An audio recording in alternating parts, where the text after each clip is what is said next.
আসসালামু আলাইকুম। দেখতে পাচ্ছেন আমি একটা টি শার্ট পরে আছি, সেই সাথে একটা টুইল প্যান্ট। এই টি শার্টটা এবং টুইল প্যান্টটা দুটোই কিন্তু আজকে আমাদের নতুন আসছে। এই টি শার্টে টোটাল 5টা কালার থাকবে। খুবই সামার ফ্রেন্ডলি একটা প্রোডাক্ট, 180 জিএসএম এর। এবং এই প্যান্টটাতে আমি যেটা পরে আছি সেটা ছাড়াও আরো 3টা কালার আছে, অর্থাৎ টোটাল 4টা কালার আছে স্লিম ফিটের মধ্যে। প্যান্টের সাইজ থাকবে 30 থেকে 38 পর্যন্ত, অর্থাৎ ফিতার মাপে 30-31, কোমর থেকে 40 পর্যন্ত পড়তে পারবেন। সো আমি ফার্স্ট হচ্ছে টি শার্টের কালারগুলো দেখাচ্ছি। দেখেন, এটা হচ্ছে একটা কালার, এটা হচ্ছে ব্যাক সাইডটা।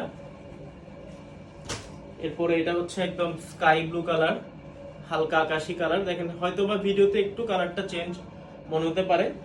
এরপরে এটা হচ্ছে একদম গ্রিন কালার ফ্রন্ট সাইড, এবং এটা হচ্ছে ব্যাক সাইডটা। এরপর এটা হচ্ছে ব্ল্যাক কালারেরটা, এখানে বুকে এমব্রয়ডারি করা লোগো থাকবে। এটা হচ্ছে ব্যাক সাইডটা, একদম সলিড টি শার্ট। এবং আরেকটা বিষয় আপনাদেরকে ক্লিয়ার করি, এগুলার কোয়ালিটি আলহামদুলিল্লাহ অনেক ভালো। আপনারা এই যে রিপগুলো দেখলেই বুঝতে পারবেন যে কোয়ালিটিটা হচ্ছে কেমন। এবং আমি যেটা পরে আছি এটা হচ্ছে মেরুন কালারের মধ্যে। এরপর আমি প্যান্টগুলোর কালারগুলো দেখাই দিচ্ছি। এটা হচ্ছে জেড ব্ল্যাক কালার, এটা হচ্ছে জেড ব্ল্যাক কালার। এরপর এটা হচ্ছে কাঁচা জলপাই কালার, এটা একটু ফ্যাকাশে মনে হচ্ছে ভিডিওতে। হ্যাঁ, কালারটা একটু চেঞ্জ আসতেছে। এরপর এটা হচ্ছে ক্রিম কালারটা। তো যারা নিতে চান আর্লি আমাদেরকে ইনবক্স করবে।